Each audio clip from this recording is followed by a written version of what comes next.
Thank you. Thank you. We'll ask the Deputy Speaker to have the first shot at questioning you. Okay, thank you, Honorable Speaker. I can also make a confession that the nominee was my student at University of Nairobi. But that in no way will affect my judgment.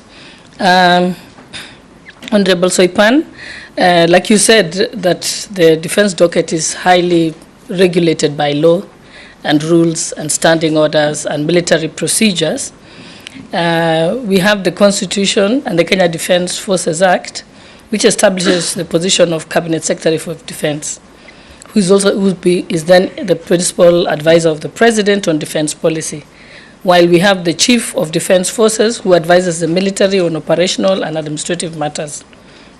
So, despite these two distinct roles, there's a potential that there can be an overlap. How do you intend to manage that relationship? Because that is probably the most difficult thing in the position. Thank you. Soipan, and we expect concise and precise answers. Thank you, Mr. Speaker.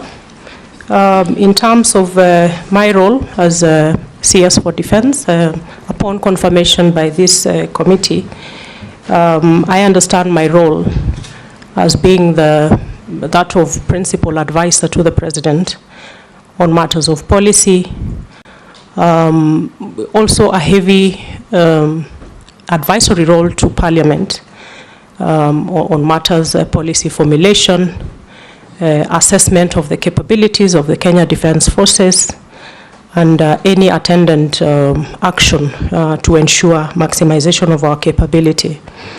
Mr. Speaker, I am aware of the distinction between, I have no military background, and the Ministry of Defense has both a uniformed unit and a civilian unit. My role upon confirmation again will be chair of the Defense Council, the composition of which is consists of the Chief of the Defense Forces, the CDF, and the service commanders. And I am a team player by design and by practice. I am also very consultative in my leadership philosophy, and this is a skill set that I will have to employ heavily in terms of the need to understand the operational and administrative role of the uniformed side of the ministry for complementarity, but also to give me a competitive edge in terms of bringing my expertise from the civilian aspect, borrowing and learning from the uniformed aspect, so that my advisory role on policy is going to be rich and sufficient to advise the Commander-in-Chief as well as my interaction with Parliament. So I am confident that I will bring a team spirit to the ministry, and particularly at the level of the Defense Council, which is where I will be interacting with the service commanders. Thank you.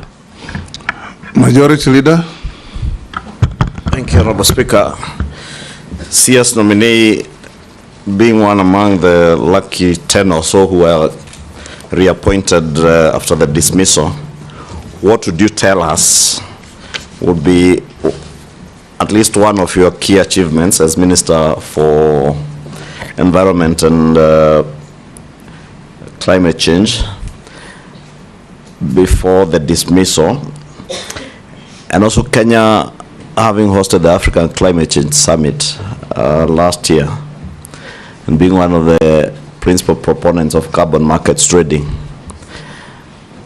And that responsibility was in your office as Cabinet Secretary to enter into either multilateral or bilateral trading agreements for carbon credits. What would you say were your major achievements in that space in terms of trading carbon credits to be able to generate resources for our country? Thank you, Mr. Speaker. My role as Cabinet Secretary, Ministry of Environment, Climate Change and Forestry was one of them, beside being being the overall leadership on policy matters in the ministry. The environment and climate change sector is one that is cross-cutting across many sectors, but also at the various two levels of government, both national and county governments.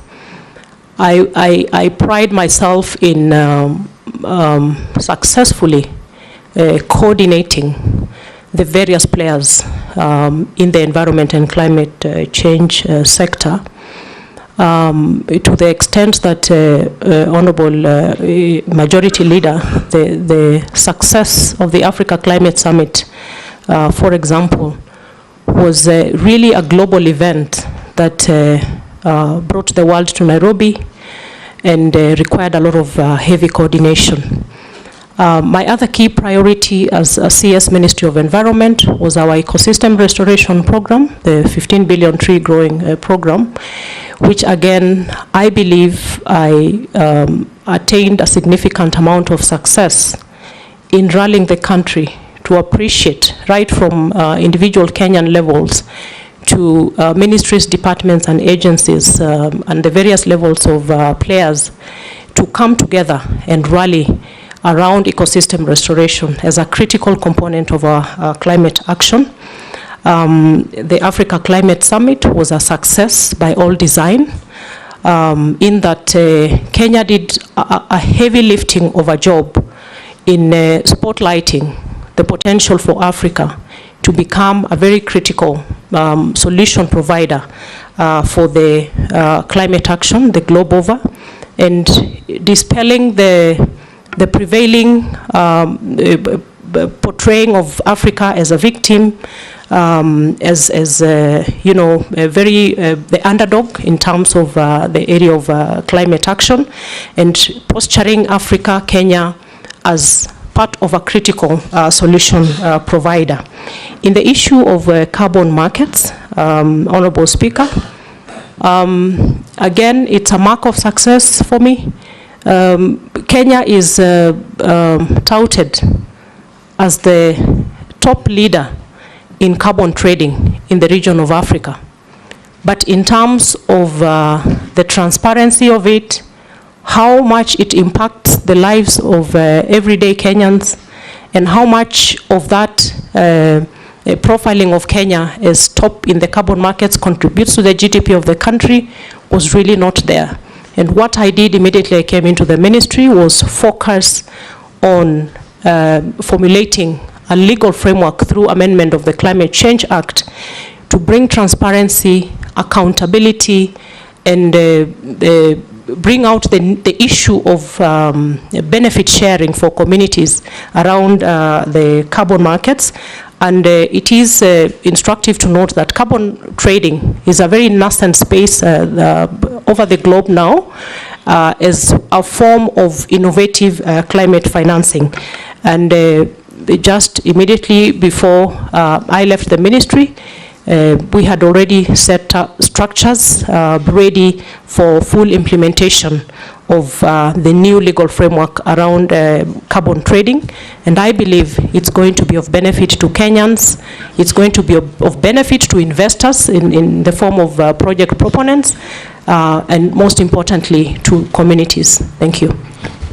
Minority Leader.